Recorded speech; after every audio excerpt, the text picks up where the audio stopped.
Praise the lord. Watchman of the city ಪಟ್ಟಣದ ಜಾಮಕಾರர்கள் ಪ್ರಾರ್ಥನೆಯನ್ನು ನೋಡುವ ಪ್ರಾರ್ಥಿಸುವ ನಿಮ್ಮೆಲ್ಲರಿಗೂ ಯೇಸು ಕ್ರಿಸ್ತುವಿನ ನಾಮದಲ್ಲಿ ಸ್ವಾಗತವನ್ನು ಸಲ್ಲಿಸ್ತೇನೆ. ನಿನ್ನೆ ನಾವು ಒಂದು ಹೊರಗಡೆ ಹೋಗಿದ್ದೀವಿ, ಪಾರ್ಕ್ಗೆ ಹೋಗಿದ್ದೀವಿ. ಅದಕ್ಕೆ ನಾವು ಒಂದು ಟ್ರ್ಯಾಕ್ಸ್ ತೊಗೊಂಡು ಹೋಗಿದ್ದೀವಿ, ಯಾರಿಗಾದ್ರು ಕೊಡೋಣ ಅಂದ ಸ್ವಲ್ಪ ಟ್ರ್ಯಾಕ್ಸ್ಗಳನ್ನು ತೊಗೊಂಡು ಹೋಗಿದ್ದೀವಿ. ಅದನ್ನು ನಿಮಗೂ ನೀವು ಎಲ್ಲೋದ್ರೂ ಟ್ರ್ಯಾಕ್ಸ್ ತೊಗೊಂಡು ಹೋಗಿ ಯಾರಿಗಾದ್ರು ಒಂದು 10 ಜನ 5 ಜನ 15 ಜನರಿಗೂ ಕೊಡ್ಬೋದು ಅಲ್ವಾ. ಈ ಟ್ರ್ಯಾಕ್ಸ್ಗಳು ಬೇಕಾದರೆ ತೊಗೊಳ್ಳಿ. ನಾನು ಈ ಟ್ರ್ಯಾಕ್ಸ್ಗಳನ್ನು ಜೀಸಸ್ ರಿಡೀಮ್ಸಿಂದ ನಾನು ತೊಗೊಂಡೆ, ಪೀಸ್ ಟು ಯು ಇಂದ. ಮತ್ತು ಕನ್ನಡದಲ್ಲಿ ಇದೆ ಮರಣದ ನಂತರ, ಮರಣத்திற்கு பின் ತಮಿಳಿನಲ್ಲಿ ಇದೆ, ಮರಣத்திற்கு பின் ಅಂತ ಹೇಳಿ ತಮಿಳಿನಲ್ಲಿ ಇದೆ. ಇದು ಮಲಯಾಳದಲ್ಲಿ ಏನಿದೆ ಗೊತ್ತಿರಲ್ಲ, ಇಂಗ್ಲೀಷ್ ಇದೆ, ತಮಿಳಿನಲ್ಲಿ. ಕನ್ನಡದಲ್ಲಿ ಒಂದು ಹುಡುಕಿ ಬಂದನು ಅಂತ ಇದೆ. ಈ ಥರ ಟ್ರ್ಯಾಕ್ಸ್ಗಳನ್ನು ನೀವು ತೊಗೊಂಡು ಇಟ್ಕೊಂಡ್ರೆ ಹೊರಗಡೆ ಹೋದರೆ ಯಾರಾದ್ರು ಕೇಳಿದರೆ ಯಾರಿಗಾದ್ರು ಕೊಡ್ಬೋದು. ಆದರೆ ನೀವು ಕೊಟ್ಟಿದ್ರೆ ಅವರೇ ಕೇಳ್ತಾರೆ, ತಮಿಳ್ ಕೊಟ್ಟಿದ್ರೆ ತಮಿಳ್ ಬೇಡಮ್ಮ, ಕನ್ನಡ ಇದ್ದರೆ ಕೊಡಿ. ನಾವು ಕನ್ನಡ ಕೊಟ್ಟರೆ ಕನ್ನಡ ಬೇಡ, ಇಂಗ್ಲೀಷ್ ಇದ್ದರೆ ಕೊಡಿ ಅಂತ ಕೇಳ್ತಾ ಇದ್ದಾರೆ. ಅದು ಸ್ವಲ್ಪ ಖುಷಿ ಆಯಿತು. ಅವರೇ ಕೇಳಿದರು, ನಮಗೆ ತಮಿಳ್ ಬರಲ್ಲಮ್ಮ, ಕನ್ನಡ ಕೊಡಿ ಅಂದರು. ಕನ್ನಡ ಕೊಟ್ಟರೆ ಕನ್ನಡ ಬರಲ್ಲ, ತಮಿಳ್ ಕೊಡಿ ಅಂತ ಕೇಳಿದರು. ನೆನ್ನೆ ಚೆನ್ನಾಗಿತ್ತು. ನಾವೆಲ್ಲರಿಗೂ ತುಂಬ ಜನರು ತೊಗೊಂಡ್ರು, ತುಂಬ ಜನರು ಬೇಡ ಅಂತ ಕೇಳಿದರು. ಆದರೆ ಒಂದು 2 hours ನಾವು ಇದು ನಡ್ಕೊಂಡು ಹೋಗಿ ಎಲ್ಲ ಕಡೆನೂ ನಾವು ಕೊಟ್ಟಿದ್ದೀವಿ. ತುಂಬ ಸಂತೋಷವಾಯಿತು. ನೀವು ಈ ಥರ ಟ್ರ್ಯಾಕ್ಸ್ ತೊಗೊಂಡು ನೀವೆಲ್ಲಾದರೂ ಹೋದರೆ ಯಾರಾದರೂ ಒಬ್ರಿಗೆ ನೀವು ಕೊಡ್ಬೋದಲ್ವಾ. ತೊಗೊಂಡು ಇಟ್ಕೊಂಡು ಕೊಡಿ. ಆದರೆ ನೆನ್ನೆ ನಾವು ಒಂದು ಎಲ್ಡರನ್ನು ನಾನು ಮೀಟ್ ಮಾಡಿದೆ. ಅವರು ಒಂದು ಸೀನಿಯರ್ ಸಿಟಿಸನ್. ಅವರು ಒಂದು 70 ಮೇಲೆ ಇರ್ಬೋದು ಅವರಿಗೆ. ಅವರ ಹತ್ರ ನಾನು ಮಾತಾಡಿದಾಗ ಅವ್ರು ಏನು ಕೇಳಿದ್ರು ಅಂದರೆ, ಯಾವಾಗ ಈ ಪಾರ್ಕ್ ಓಪನ್ ಮಾಡ್ತಾ ಇದ್ದಾರೆ ಅದನ್ನೇ ಅವ್ರು ನೋಡ್ಕೊಳ್ತಾ ಇರ್ತಾರಂತೆ. ಯಾಕಂದರೆ ಎಷ್ಟು ಟೈಮ್ ಮನೆಯಲ್ಲೇ ಇರೋದು ಅಲ್ವಾ, காலையில் இருந்து வீட்டிலே இருக்கணும்னா கஷ்டம். இப்போ எப்போ பார்க் ಓಪನ್ பண்ணுவாங்க, ಈ ಪಾರ್ಕ್ ಯಾವಾಗ ಓಪನ್ ಆಗುತ್ತೆ ಅಂದರೆ ಅದಕ್ಕೋಸ್ಕರ ಕಾಯ್ತಾ ಇತ್ತು. ಈ ಪಾರ್ಕಿಗೆ ಬಂದು ಒಂದು 1 hour 2 hour ಈ ಪಾರ್ಕ್ನಲ್ಲಿ ಸುಮ್ಮನೆ ಕೂತ್ಕೊಂಡು ನಡೆಯೋಕ್ಕಾಗಲ್ಲ, ಅಷ್ಟೊಂದು ನಡೆಯೋಕ್ಕಾಗಲ್ಲ. ಮನೆಯಲ್ಲೇ ಇರೋದಕ್ಕಿಂತ ಸ್ವಲ್ಪ ಹೊರಗಡೆ ಬಂದು ಈ ಪಾರ್ಕ್ನಲ್ಲಿ ಕೂತ್ಕೊಂಡಿರೋದಕ್ಕೆ ಬರ್ತೇನೆ ಅಂತ ಅವ್ರು ಕೇಳಿದರು. ಈಗ ನಾವು ಅವರು ಸೀನಿಯರ್ ಸಿಟಿಸನ್ಗಾಗಿ ನಾವು ಪ್ರಾರ್ಥನೆ ಮಾಡೋಣ. ಎಷ್ಟು ಜನ ಸೀನಿಯರ್ ಸಿಟಿಸನ್ ಇದ್ದಾರೆ ಅಂತ ನಾವು ನೋಡೋಣ ಫಸ್ಟ್.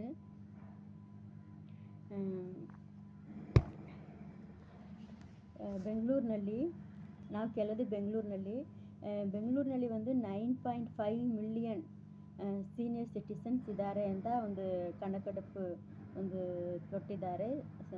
9.5 million 60 years ಮೇಲೆ ಇರೋರು ಬೆಂಗಳೂರಿನಲ್ಲಿ. ಇನ್ನೊಂದು ಶಾಕ್ ಏನಂದರೆ ಓಲ್ಡ್ ಏಜ್ ಹೋಮ್ ಇರುತ್ತಲ್ವಾ, ಅದೊಂದು 39 ಇದೆ ಅಂತೆ. 39 ಅದು ಕರ್ನಾಟಕ ಸ್ಟೇಟ್ ಗವರ್ಮೆಂಟ್ ಇದೇನೆ. 39 ಓನ್ಲಿ ಗವರ್ಮೆಂಟ್. ಆದರೆ ಬೇರೆ ಲಕ್ಸರಿ ಇದೆ ಅಂತೆ, ಚಾರಿಟಬಲ್ ಹೋಮ್ ಇದೆ ಅಂತೆ, ಆಮೇಲೆ ಪ್ರೈವೇಟ್ ಹೋಮ್ಗಳಿದೆ ಅಂತೆ, ಸ್ಪೆಷಾಲಿಟಿ ಹೋಮ್ಗಳು, ಓಲ್ಡ್ ಏಜ್ ಹೋಮ್ ಇಷ್ಟು ಇದೆ. ಅದನ್ನು ಅದು ಎಷ್ಟು ಇರ್ಬೋದು ಅಂತ ಅವರೇ ಕೇಳಿದ್ದಾರೆ. ಇಷ್ಟೇ ಕರ್ನಾಟಕ ಗೌರ್ಮೆಂಟ್ ನಡೆಸುವ ಓಲ್ಡ್ ಏಜ್ ಹೋಮ್ಗಳೇ 39 ಇದೆ. ಮಿಕ್ಕಿದೆಲ್ಲ ಪ್ರೈವೇಟ್ ಹೋಮ್ ಇದೆ, ಪ್ರೈವೇಟ್ ಓಲ್ಡ್ ಏಜ್ ಹೋಮ್ ಇದೆ, ಚಾರಿಟಬಲ್ ಓಲ್ಡ್ ಏಜ್ ಹೋಮ್ ಇದೆ, luxury level old age home ಇದೆ, ಸ್ಪೆಷಾಲಿಟಿ ಓಲ್ಡ್ ಏಜ್ ಹೋಮ್ ಇದೆ. ಅದೊಂದು ಪೇ ಮಾಡೋದು ಒಂದು ಎಷ್ಟರಿಂದ 10,000 60,000ವರೆಗೆ ಪೇ ಮಾಡ್ತಾರಂತೆ ಮಂತ್ಲಿ ಆ ಓಲ್ಡ್ ಏಜ್ ಹೋಮ್ಗಳಲ್ಲಿ. ಆಮೇಲೆ ಲಕ್ಸರಿ ಓಲ್ಡ್ ಏಜ್ ಹೋಮ್ಗಳಿಗೆ 35,000 ಮೇಲೆ, 30,000 1 lakh ತನಕ ಅವ್ರು ಪೇ ಮಾಡ್ತಾರಂತೆ. ಆದರೆ ನಾವು ಎಷ್ಟು ಅಂದರೆ ಪೇ ಮಾಡೋದಕ್ಕೆ ರೆಡಿಯಾಗಿದ್ದಾರೆ. ಆದರೆ ತಾಯಿ ತಂದರೆ ನೋಡ್ಕೊಳ್ಳೋದಕ್ಕೆ ಅವರಿಗೆ ಇದಿಲ್ಲ. ಹಣ ಎಷ್ಟಿದ್ರೂ ನಾವು ಕೊಡ್ತೀವಿ. ಈಗ 35,000 ಅಂದರೆ ಮಂತ್ಲಿ 35,000 ಕೊಡೋದಕ್ಕೆ ರೆಡಿಯಾಗಿದ್ದಾರೆ. ಕೊಟ್ಟು ಓಲ್ಡ್ ಏಜ್ ಹೋಮ್ನಲ್ಲಿ ಸೇರಿಸ್ಕೊಂಡಿದ್ದಾರೆ, ಎಷ್ಟೋ ಜನರನ್ನು ಸೇರಿಸ್ಕೊಂಡಿದ್ದಾರೆ. ಅದನ್ನು ನೋಡುವಾಗ ತುಂಬಾ ಬೇಜಾರಾಯಿತು. ಯಾಕಂದರೆ ಹಣ ಎಷ್ಟಿದ್ರೂ ನಾವು ಕೊಡೋದಕ್ಕೆ ರೆಡಿ ಇದ್ದೀವಿ ಅಂಥ ರೀತಿಯಲ್ಲಿ ಬೆಂಗಳೂರಿನಲ್ಲಿ ಇರೋರು ಇದ್ದಾರೆ. ನಾವು ಕೆಲವುದು ನಮ್ಮ ಕರ್ನಾಟಕ ಸ್ಟೇಟ್ ಬೇರೆ ಕಡೆ ಆ ಕಡೆ ಇಲ್ಲ, ಬೆಂಗಳೂರಿನಲ್ಲಿ 35,000 ಮೇಲೆ ನಾವು ಕೊಡೋದಕ್ಕೂ ರೆಡಿ ಇದ್ದೀವಿ. ಆದರೆ ನಾವು ನೋಡ್ಕೊಳ್ಳೋದಿಲ್ಲ ಅಂತ ಹಂಗಿದೆ ಅಲ್ವಾ. ಅದನ್ನು ನನಗೆ ತುಂಬ ಕಷ್ಟ ಆಯಿತು. ಆದರೆ ತಾಯಿ ತಂದೆಯರು ನಾವು ನೋಡ್ಕೊಬೇಕಲ್ವ. ಕೆಲವು ತಾಯಿ ತಂದೆಯರೇ ಅವರೇ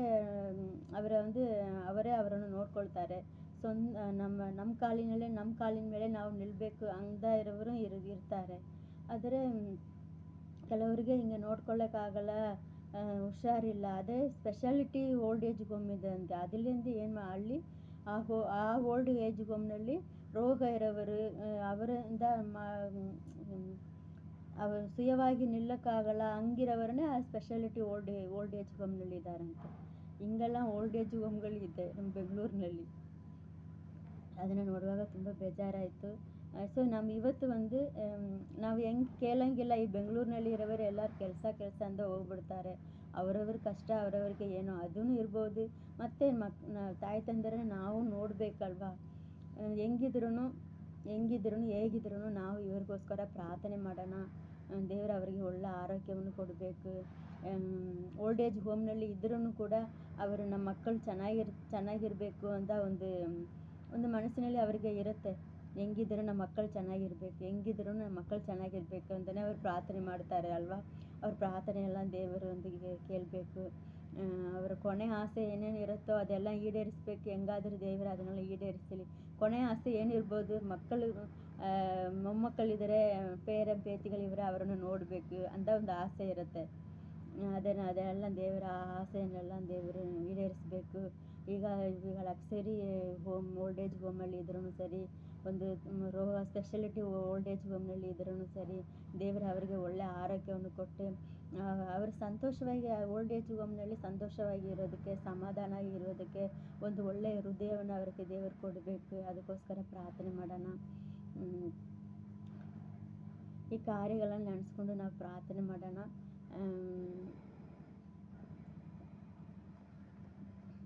நல்ல தகப்பனே, உமக்கு ஸ்தோத்திரம் ஏசப்பா, ஸ்தோத்திரம் ஏசப்பா, ஸ்தோத்திரம் இயேசுவே உமக்கு ஸ்தோத்திரம், இயேசுவே உமக்கு ஸ்தோத்திரம், இயேசுவே உமக்கு ஸ்தோத்திரம், இயேசுவே உமக்கு ஸ்தோத்திரம் ஏசப்பா. அப்பா இயேசுவே உமக்கு ஸ்தோத்திரம் ஏசப்பா, ஸ்தோத்திரம் ஏசப்பா, ஸ்தோத்திரம். நல்லவரே, வல்லவரே, கிருபையுள்ளவரே, இரக்கமுள்ளவரே, தயவுள்ளவரே, ஒருவராய் பெரிய அதிசயங்களை செய்கிறவரே, அப்பா உமக்கு ஸ்தோத்திரம் ஏசப்பா, ஸ்தோத்திரம் ஏசப்பா, ஸ்தோத்திரம் ஏசப்பா. நன்றி ஏசப்பா, ஸ்தோத்திரம். அப்பா ஸ்தோத்திரம் ஏசப்பா. அந்த முதியோர்களுக்காக ஏசப்பா, சீனியர் சிட்டிசன்களுக்காக ஜெபிக்கிறேன் ஏசப்பா. பெங்களூರಿನಲ್ಲಿ ಇರುವ அப்பா இயேசுவே ஸ்தோத்திரம் ஏசப்பா. 60 years above இருக்கிற அப்பா இயேசுவே ஸ்தோத்திரம் இருக்கிற ஒவ்வொரு முதியோர்களுக்காக ஜெபிக்கிறேன் ஏசப்பா. அப்பா இயேசுவே ஒவ்வொருத்தரையும் அப்பா நீங்கள் ஆசீர்வதிங்க ஏசப்பா. அவர்களுக்கு நல்ல சுகத்தை, பலத்தை, ஆரோக்கியத்தை கொடுங்க ஏசப்பா. சமாதானத்தை கொடுங்க ஏசப்பா. எந்த வியாதிகள் இருந்தாலும் இயேசுவின் நாமத்தினால் அந்த வியாதிகள் எல்லாம் மறையட்டும் ஏசப்பா. அப்பா இயேசுவே நீர் சுகம் கொடுக்கும்படிக்காய் ஜெபிக்கிறேன் ஏசப்பா. ஸ்தோத்திரம் ஏசப்பா. அவர்கள் வீட்டில் இருந்தாலும் ஏசப்பா, ஓல்ட் ஏஜ் ஹோம்களில் இருந்தாலும் அவங்களுக்கு சமாதானத்தை கொடுங்க ஏசப்பா, சந்தோஷத்தை கொடுங்க ஏசப்பா. அவர்களுமே தேடட்டு ஏசப்பா. அப்பா இயேசுவே நீரே நிஜவாத தேவர் என்பதை ஏசப்பா அவர்கள் அறிந்து கொள்ளும்படிக்கு அப்பா இயேசுவே ஸ்தோத்திரம், நீவே நிஜவாத தேவர் என்பதை அவர் கண்டுகொள்ளும்படிக்காய் ஏசப்பாவுடைய மனக்கண்களை திறக்கும்படிக்காய் நாங்கள் ஜெபிக்கிறோம் ஏசப்பா. ஸ்தோத்திரம் ஏசப்பா. அப்பா இயேசுவே ஸ்தோத்திரம். ஓல்ட் ஏஜ் ஹோம்கள் அப்பா ஸ்தோத்திரம் சேர்த்துட்டாங்கன்னு சொல்லி யாரெல்லாம் வேதனையோடு கண்ணீரோடு இருக்கிறாங்களோ ஏசப்பா, அவருடைய கண்ணீர்கள் எல்லாம் துடைக்கப்படும்படிக்காய் ஜெபிக்கிறேன் ஏசப்பா. ஸ்தோத்திரம். சமாதானத்தை கொடுங்க ஏசப்பா. பிள்ளைகளை, பேர பிள்ளைகளை ஏசப்பா பார்க்க வேண்டும் என்று ஏசப்பா. ஸ்தோத்திரம் ஏசப்பா. ஆசையோடு இருக்கிறவர்களுடைய அப்பா ஆசைகள் எல்லாம் நீங்கள் நிறைவேற்றும்படிக்காய் ஜெபிக்கிறேன் ஏசப்பா. ஸ்தோத்திரம் ஏசப்பா. அப்பா இயேசுவே ஸ்தோத்திரம் ஏசப்பா. ஸ்தோத்திரம் ஏசப்பா. அப்பா ஸ்தோத்திரம் ஏசப்பா. ஏதாவது வியாதினாலே பாதிக்கப்பட்டு ஏசப்பா, ஸ்தோத்திரம் ஏசப்பா, ஹாஸ்பிட்டலில் இருக்கிறவங்க அப்பா, ஸ்பெஷாலிட்டி ஓல்ட் ஏஜ் ஹோம்களில் இருக்கிறவர்கள் எல்லாரையும் அப்பா நீ தொடும்படிக்காய் ஜெபிக்கிறேன் ஏசப்பா. நீங்கள் காத்து கொள்ளுங்க, ஆசீர்வதிங்க. இயேசுவின் நாமத்தில் ஜெபிக்கிறோம் நல்ல பிதாவே, ಆಮೇನ್. ಆದರೆ ಈ ಪ್ರಾರ್ಥನೆ ಮಾಡೋಕ್ಕೆ ನನಗೆ ಅಷ್ಟೊಂದು ಆಸಕ್ತಿ ಇಲ್ಲ. ಯಾಕೆಂದರೆ ನಾವು ಕೂಡ ನಮ್ಮ ಅಮ್ಮವ ನಮ್ಮ ಮದರ್ ಇನ್ ಲಾವ ನಾವು ನೋಡೋಕ್ಕೆ ಆಗ್ತಾ ಇಲ್ಲ. ಯಾಕಂದರೆ ಅವರು ಅವರೆಲ್ಲ ಇಲ್ಲಿ ಬರೋದಿಲ್ಲ, ನಮ್ಮ ಹತ್ರ ಬಂದು ಕೂತ್ಕೊಂಡು ಈ ಸಿಟಿನಲ್ಲಿ அவರಿಗೆ இறக்கில்ல. இன்னொன்று ಏನಂದರೆ அவங்களுக்கு அவங்க காலிலே நிற்கணும், அவங்க சொந்த காலிலே கடைசி வரைக்கும் யாருக்கிட்டையும் போகாமல் அவங்களாவே இருக்கணும் அப்படின்னு தான் ஆசைப்படுறாங்க. நம்மக்கிட்டலாம் வந்து இருக்க மாட்டாங்க. எங்கள் அம்மாலாம் பெங்களூர் வந்தால் ஒரு நாள் கூட இருக்க மாட்டாங்க. உடனே வீட்டுக்கு போகணும். வந்து காலையில் வந்து இறங்குனா சாயந்தரம் வீட்டுக்கு போகணும் அவங்களுக்கு. ஸோ அந்த மாதிரி இருக்காங்க. அது ப்ರೇಯರ್ பண்ணும்போது ಅದೆಲ್ಲ எனக்கு ಯೋಚನೆ வந்துட்டு வந்து ಪ್ರಾರ್ಥನೆ ಮಾಡೋಕ್ಕಾಗ್ತಾ ಇಲ್ಲ. ನಮಗೆ ಆದರೆ ಆಸೆ ಇದೆ, ನಮಗೂ ಅವರನ್ನು ನೋಡಬೇಕು, ಅವ್ರು ಬಂದು ಒಂದು ತಿಂಗಳಾದ ಇಲ್ಲಿರಬೇಕು, ನಮ್ಮ ಜೊತೆ ಇರಬೇಕು ಅಂತ ನಮಗೂ ಆಸೆ ಇದೆ. ಆದರೆ ಅವ್ರಿಗೆ ಹಂಗಿರೋದಿಲ್ಲ. ಅವರಿಗೆ ನಾವು ಅವರೇ ಕೊನೆವರೆಗೂ ನಮ್ಮ ಕಾಲಿನಲ್ಲೇ ನಾವು ನಿಲ್ಲಬೇಕು ಅಂತ ಅವರಿಗೆ ಆಸೆ. ಅವ್ರು ಹಂಗೆ ಇರ್ತಾರೆ. ಅವ್ರಿಗೆ ನಮ್ಗೆ ಕೇಳಂಗಿಲ್ಲ ಹೆಂಗಿಂದ ಅವ್ರ ಮನಸ್ಸು ಹೆಂಗಿದೆ ಅಂತ ನಾವು ಕೇಳಂಗಿಲ್ಲ.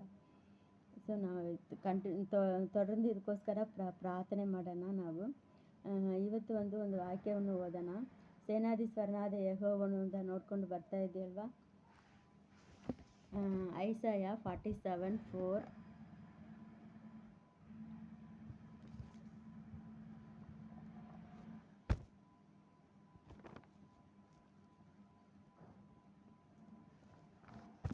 எங்கள் மீட்பருடைய நாமம் இஸ்ரவேலின் பரிசுத்தராகிய சேனைகளுடைய கர்த்தர் என்பது. எங்கள் மீட்பருடைய நாமம் இஸ்ரவேலின் பரிசுத்தರಾಗಿಯ ಸೇನೆகளுடைய ಕರ್ತರ್ ಎಂಬುದು. ಕನ್ನಡದಲ್ಲಿ ಹೆಂಗಿದೆ ನೋಡೋಣ. ನಮ್ಮ ವಿಮೋಚಕನಿಗೆ ಸೇನಾಧೀಶ್ವರನಾದ ಯೆಹೋವನೆಂಬ ನಾಮಧೇಯ. ಆತನೇ இஸ்ராயேலின பரிசுத்தரு. அதாவது நம்முடைய ஆண்டவராகிய இயேசு கிறிஸ்துவுக்கு ஒரு நாமம் இருக்குது. அது நிறைய நாமங்கள் இருக்குது. அதில் ஒரு நாமம் என்னதுன்னா சேனாதீஸ்வரனாத யெகோவனு, சேனைகளின் கர்த்தர். சேனைகளின் கர்த்தர் என்பதே அவருடைய நாமம் அப்படின்னு சொல்லப்பட்டிருக்குது. சேனைகளின் கர்த்தர். எங்கள் மீட்பருடைய நாமம் சேனைகளுடைய கர்த்தர் என்பது.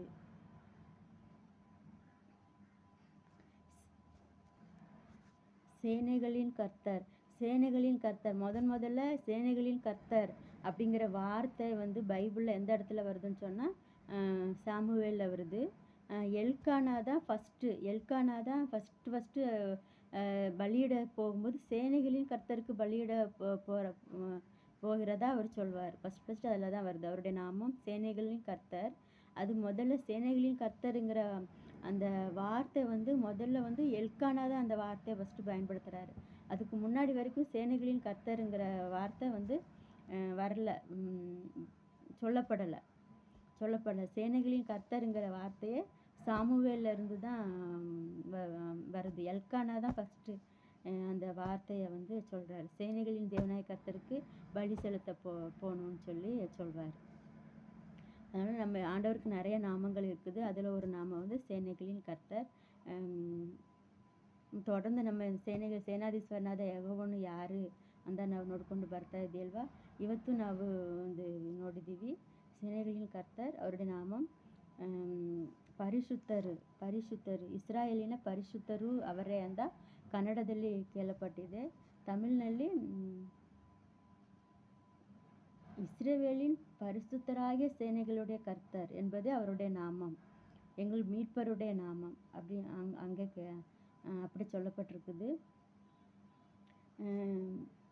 ನಾವು தொடர்ந்து ಇದಕ್ಕೆ ನಾವು ಸೇನಾಧೀಶ್ವರನಾದ ಯೆಹೋವನು ಯಾರು ಅಂತ ನೋಡ್ಕೊಂಡು ಬರೋಣ. ಯಾಕಂದರೆ ಇವತ್ತು ನಾವು ಸೀನಿಯರ್ ಸಿಟಿಸನ್ಗಾಗಿ ಪ್ರಾರ್ಥನೆ ಮಾಡೋದ್ರಿಂದ ನಮಗೆ ನೆನಪೆಲ್ಲ ನಮ್ಮ ಅಮ್ಮ, ನಮ್ಮ ಮದರ್ ಇನ್ ಲಾ ಅವ್ರ ಬಗ್ಗೆನೇ ಬರ್ತಾ ಇದೆ. ಚಿಂತನೆಯಲ್ಲಿ ಅದನ್ನೇ ಬರ್ತಾ ಇದೆ. ಇವಾಗ ಮಾತಾಡೋಕ್ಕೆ ಬರ್ತಾನೆ ಇಲ್ಲ. ನೆನ್ನೆನೂ ಕೂಡ ನಾವು ಒಬ್ಬರು ಒಂದು ತಾಯಿಯನ್ನು ನೋಡಿದ್ದೀವಿ. ಅದಕ್ಕೆ ಹೇಳಿದೆ ಅಲ್ವಾ, ಅವ್ರಿಗೆ ಮನೆಯಲ್ಲಿ ಇರೋಕ್ಕಾಗಲ್ಲ ಅಂತ, ಯಾವಾಗಲೂ ಮನೆಯಲ್ಲೇ ಇದ್ರೆ ಅಂತ ಕಷ್ಟ ಅಲ್ವಾ. ಅವ್ರಿಗೆ ಏನು ಸಮಸ್ಯೆ ಇದೆಯೋ ಅದನ್ನೇ ಒಂದೇ ಒಂದು ಮಾತು ಕೇಳಿದ್ರು. ಏನಂದರೆ ಈ பார்க் யாವಾಗ ஓப்பன் ಮಾಡುತ್ತೆ, இந்த பார்க் எப்போ திறக்கும்னு பார்த்துட்ருப்பேன். வந்து இந்த பார்க்கில் இருக்கலாம்னு சொல்லிட்டு. ಅದು ಮಾತ್ರನೇ ಅವ್ರು ಕೇಳಿದರು. ಬೇರೆ ಏನೇನು ಇರ್ಬೋದು, ಮನಸ್ಸಿನಲ್ಲಿ ಏನು ಇರ್ಬೋದೋ, ಸಂತೋಷವಾಗಿ ಇರ್ಬೋದೋ ಏನೋ ಗೊತ್ತಿರಲ್ಲ, ಅದನ್ನೇ ಕೇಳಿದರು. ಸೊ ನಾವು தொடர்ந்து ಇದಕ್ಕೋಸ್ಕರ ಪ್ರಾರ್ಥನೆ ಮಾಡೋಣ. ಮತ್ತು ನೆನ್ನೆ ಎಲ್ಲ ನಾವು ಎಲ್ಲ ಟ್ರ್ಯಾಕ್ಸ್ ನಾವು ಕೊಟ್ಟಿದ್ದೀವಿ. ನಾವು ಟ್ರ್ಯಾಕ್ಸ್ ಕೊಟ್ಟಿದ್ದೆ ಅವ್ರು தமிழே அவர் தமிழ் இருந்தால் கொடுமான்னு சொல்லி கேட்டு வாங்கிட்டாங்க. தமிழ் ட்ராக்ஸ் இருந்தால் கொடுன்னு சொல்லி கேட்டு வாங்கிட்டாங்க. அதை நாங்கள் கொடுத்துட்டு வந்தோம். நடந்து காலெல்லாம் வலிச்சிருச்சு. ஒரு 2 மணி நேரத்துக்கு கால் வலிச்சிருச்சு. அதுக்கப்புறம் நடக்க முடியல. அப்புறம் ஆட்டோ பிடிச்சிட்டு வீட்டுக்கு வந்துட்டோம். வீட்டுக்கு வந்த பிறகு தான் நைட்டு யோசிச்சுட்டே இருந்தேன். என்னென்னா, ஒரு 2 மணி நேரம் நம்மளால் நடந்து அந்த ட்ராக்ஸை கொடுக்க முடியல. ஒரு 2 மணி நேரம் நடந்து ட்ராக்ஸை கொடுக்க முடியல. ஏசப்பா எவ்வளோ தூரம் நடந்திருக்கிறாங்க. அந்த காலத்துலலாம் எதுவுமே கிடையாது. எவ்வளோ தூரம் நடந்திருப்பாங்க. அவர் கால் எப்படி வலிச்சிருக்கும் ஆண்டவருக்கு அப்படின்னு யோசிச்சுட்டு பேசிகிட்டு இருந்தோம். வீட்டில் பிள்ளைங்கிட்டலாம் பேசிகிட்டு இருந்தோம். ஏசப்பா எவ்வளோ தூரம் கஷ்டப்பட்டு நடந்து மரியாள் வந்து அவங்க காலை வந்து அந்த தைலத்தை ஊற்றிட்டு தலைமுடியால் துடைப்பாங்க. ஏன்னா ஆண்டவருடைய பாதம் ஃபுல்லாக புண்ணும் வெடிப்பும் சீலுமாக தான் இருக்குமா அவருடைய பாதங்கள். அதனால தான் அவ்வளோ விலையேற பெற்ற தைலத்தை அவருடைய பாதத்தில் ஊற்றி தலைமுடியால் துடைச்சிருக்காங்க. ஏன்னா அவருடைய காலெல்லாம் அவ்வளோ புண்ணும் வெடிப்பும் சீலும் சலமுமாக தான் அவருடைய பாதங்கள் இருக்குமா. அந்த தைலத்தை ஊற்றினா தான் அது சீக்கிரத்தில் குணம் ஆகுமா. அது அவ்வளோ விலையேறப்பட்ட தைலம். ஆனால் அதை ஊற்றினா தான் சீக்கிரம் குணம். ரொம்ப புண்ணாக இருந்தால் என்ன பண்ணுவான், பீகாக் ஃபெதர் வச்சு அந்த புண்ணுங்கள் மேலெலாம் அந்த இப்படி எண்ணெய் போடுவாங்க. பீகாக் ஃபெதர் வச்சு இப்படி போடுவாங்க தானே. அதனால தான் மரியாள் வந்து தன்னோட முடியை எடுத்து அந்த அவருடைய பாதத்தை அப்படியே தொடச்சிருக்கிறார் அப்படின்னு சொல்லி ஒரு போதகர் மெசேஜ் கொடுக்கும்போது நான் கேட்டேன். நான் சுயமாக சொல்லலை, அப்படின்னு நான் கேட்டேன். அப்படி பிள்ளைகிட்ட நாங்கள் பேசிகிட்டு இருந்தோம். அந்த மாதிரி பேசிட்டு இருக்கும்போது என் பொண்ணு சொன்னால், அம்மா நமக்கு ஒரு 20 பேர் 30 பேர் இருக்கிற கூட்டத்துக்கே நம்ம மைக் பிடிச்சிட்டு தான் பேசுகிறோம். ஏசப்பா எப்படி அவ்வளோ பெரிய கூட்டத்துக்கு மைக் இல்லாமல் எப்படி பேசியிருப்பாங்க அப்படின்னு சொல்லி. உண்மை தானே. ಪುರುಷರು மட்டுமே 5000 பேர், 5,000 ಜನರು ಪುರುಷರು. ಆದರೆ ಸ್ತ್ರೀಗಳು ಎಷ್ಟು ಜನರು ಇರ್ಬೋದು? ಒಂದು 5,000 புருஷர் 5000 பேர் ஆண்கள்னா, பெண்கள் கண்டிப்பாக 10,000 பேர் இருந்திருப்பாங்க. அட்லீஸ்ட் ஒரு 8,000 பேராவது வச்சுக்குவோமே. 8,000 ப்ளஸ் சின்ன பிள்ளைங்க. எப்படியும் ஒரு 20,000 ஒரு 15க்கு ಮೇಲೆ ಜನರು ಇರ್ತಾರಲ್ವ. 15,000 ಮೇಲೆ ಜನರು ಬಂದಿರ್ಬೋದು. ಅಷ್ಟು ಜನರಿಗೆ மைக் ಇಲ್ಲದೆ எப்படி ஏசப்பா பிரசங்கம் பண்ணியிருப்பாங்க. அதையே நான் யோசிச்சுட்டு இருக்கிறேன் அப்படின்னு எப்போவுமே அவ சொல்வா. எப்போவுமே சொல்லிட்டு இருப்பா, எப்படி ஏசப்பா பிரசங்கம் பண்ணியிருப்பாங்க அவ்வளோ பேருக்கு அப்படின்னு சொல்லி. அப்போ ஆண்டவருடைய சத்தம் வந்து என்னது, கேதுரு மரங்களை முறிக்கிற மாதிரியான சத்தம், பெண்மான்களை ஈனும்படியான சத்தம்னு சொல்லி பைபிளில் வசன சங்கீதத்தில் சொல்லப்பட்டிருக்குது அவருடைய சத்தம் அப்படின்னு. எப்படி இருந்தாலும் அவர் இந்த உலகத்தில் இருக்கும்போது நம்மளே மாதிரி ஒரு மனுஷனாக தானே இருந்தார். அவ்வளோ ஜனங்களுக்கு எப்படி அவ்வளோ சவுண்டாக எப்படி பிரசங்கம் பண்ணியிருக்க முடியும். அது காலையிலேருந்து இருட்ட போகுது, ஜனங்களெல்லாம் இருட்ட போகுது, பசிக்கும், வீட்டுக்கு போகணும், வீட்டுக்கு அனுப்பணும், அப்படி இருட்டு அவ்வளோ நேரம் எப்படி ஆண்டவரால் பிரசங்கம் பண்ண முடிஞ்சிச்சு அப்படின்னு சொல்லி அதெல்லாம் நாங்கள் நைட்டெல்லாம் உட்காந்து அதெல்லாம் பேசிகிட்டு இருந்தோம். நம்முடைய ஆண்டவர் எவ்வளோ நல்லவர் இல்லை. அவரை நினைக்கும்போது அழுகையாக வந்துச்சு. நைட்டெல்லாம் பிள்ளைங்க அதெல்லாம் கொஸ்டினெல்லாம் கேட்டுட்டு படுத்தோம்னு அதெல்லாம் நினைக்கும்போது அழுகையாக வந்துச்சு. ஏசப்பா எப்படி இதெல்லாம் செஞ்சுருப்பாங்க. அவருக்கு எவ்வளோ கஷ்டம். அவருக்கு தொண்டையெல்லாம் வறண்டு இருக்கும், தாகம்லாம் எடுத்திருக்கும், பேச முடியாமல் தொண்டெல்லாம் வீங்கியிருக்கும் இல்லை, காலெல்லாம் எப்படி வலிச்சிருக்கும். நம்மனா இப்போ நாங்களாம் இப்போ 2 மணி நேரம் நடந்த உடனே ஊபரில் புக் பண்ணிவிட்டு உடனே 2 நிமிஷம் தான் ஆட்டோ வந்துடுச்சு, வீட்டுக்கு வந்துட்டோம். ஆண்டவர் எப்படி நடந்திருப்பார் அப்படியெல்லாம் யோசிக்கும்போது ரொம்ப அழுகையாக வந்துச்சு எனக்கு. என்ன ஏசப்பா நீங்கள் எப்படியெல்லாம் இப்படி நடந்திருக்குங்க, நம்மளால முடியலையே அப்படின்னு சொல்லி. ஒரு 2 மணி நேரம் ட்ராக்ஸ் கொடுத்ததுக்கு ஐயோ ஏதோ பெருசாக சாதிச்சிட்டோம், ஏதோ பெருசாக பண்ணிட்டோம் மாதிரி. அப்பா கால்வலின்னு சொல்லிட்டு வீட்டுக்கு ஓடியே வந்துட்டோம். ஏசப்பா எப்படி நடந்திருப்பாங்க, எங்கெல்லாம் ஓடி இருப்பாங்க அப்படின்லாம் நினைக்கும் போச்சு. ரொம்ப ஆண்டவர் எவ்வளோ நல்லவர் இல்லையா. ஆண்டவர் அவரோட உழைப்பு, அவரோட சரீரம், அந்த மாதிரி யாராலையும் முடியாது. அவரை மாதிரி யாராலும் முடியாது. அவர் நமக்கு செஞ்சது ரொம்ப பெருசு. கொஞ்சம் இல்ல. ரொம்ப ரொம்ப பெருசு. நம்ம எதுவுமே செய்யல. சரி தொடர்ந்து ஜெபம் பண்ணலாம். ஜெபம் பண்ணி இந்த வாட்ச்மேன் ஆஃப் த சிட்டி இது முடிக்கலாம். தொடர்ந்து நீங்கள் இதுக்காண்டி ಜೆಬಂ பண்ணுங்க. ನಾವು ಬೆಂಗಳೂರಲ್ಲಿ ಇರುವ ಓಲ್ಡ್ ಏಜ್ ಗೋಮ್ಗಳಲ್ಲಿ ನೆನೆಸ್ಕೊಂಡು ಪ್ರಾರ್ಥನೆ ಮಾಡಿರಿ. நல்ல தகப்பனே உமக்கு ஸ்தோத்திரம் ஏசப்பா. அப்பா இயேசுவே ஏசப்பா இதுவரைக்கும் ஏசப்பா ஸ்தோத்திரம் ஏசப்பா. அப்பா இயேசுவே ஸ்தோத்திரம் ஏசப்பா. எங்களுடைய ஜெபத்தை கேளுங்க ஏசப்பா. அப்பா எல்லா முதியோர்களையும் ஆசீர்வதிங்க ஏசப்பா. பலப்படுத்துங்க, தைரியப்படுத்துங்க ஏசப்பா. அப்பா இயேசுவே ஸ்தோத்திரம் ஏசப்பா. அப்பா தொடர்ந்து ஏசப்பா இந்த வாட்ச்மேன் ஆஃப் த சிட்டி அப்பா எதுக்காக ஜெபிக்கணும், எப்படி ஜெபிக்கணும்னு சொல்லி எங்களுக்கு கற்றுத்தாங்க ஏசப்பா. அப்பா உம்முடைய இருதயத்தின் விருப்பத்தை அறிந்து நாங்கள் ஜெபிக்கணும் ஏசப்பா. இந்த இந்த அப்பா இந்த வாட்ச்மேன் ஆஃப் த சிட்டி இந்த ப்ரேயர் ஏசப்பா ஏனோ தானோன்னு இருக்கக்கூடாது ஏசப்பா. ஸ்தோத்திரம் ஏசப்பா. இதில் ஒவ்வொரு நாள் ஏசப்பா ஸ்தோத்திரம் ஏசப்பா. நம்முடைய இருதயத்தின் விருப்பத்தை அறிந்து ஏசப்பா நாங்கள் இந்த பட்டணத்துக்காக ஜெபிக்கும்படிக்கு ஏசப்பா எங்களுக்கு வேண்டிய ஞானத்தை தாங்க, புத்தியை தாங்க ஏசப்பா. இந்த இந்த ப்ரேயர் யாரெல்லாம் பார்த்து யாரெல்லாம் ஜெபிக்கிறாங்களோ அவங்க எல்லாரையும் ஆசீர்வதிங்க, குடும்பங்களை ஆசீர்வதிங்க ஏசப்பா. ஸ்தோத்திரம். குடும்பத்தில் இருக்கிற அப்பா தாய் தகப்பன்களை ஆசீர்வதிங்க, முதியோர்களை ஆசீர்வதிங்கப்பா. அவங்க நல்ல சுகத்தை, பலத்தை, ஆரோக்கியத்தை கொடுங்க, காத்து கொள்ளுங்க. இயேசுவின் நாமத்தில் ஜெபிக்கிற நல்ல பிதாவே, ஆமென்.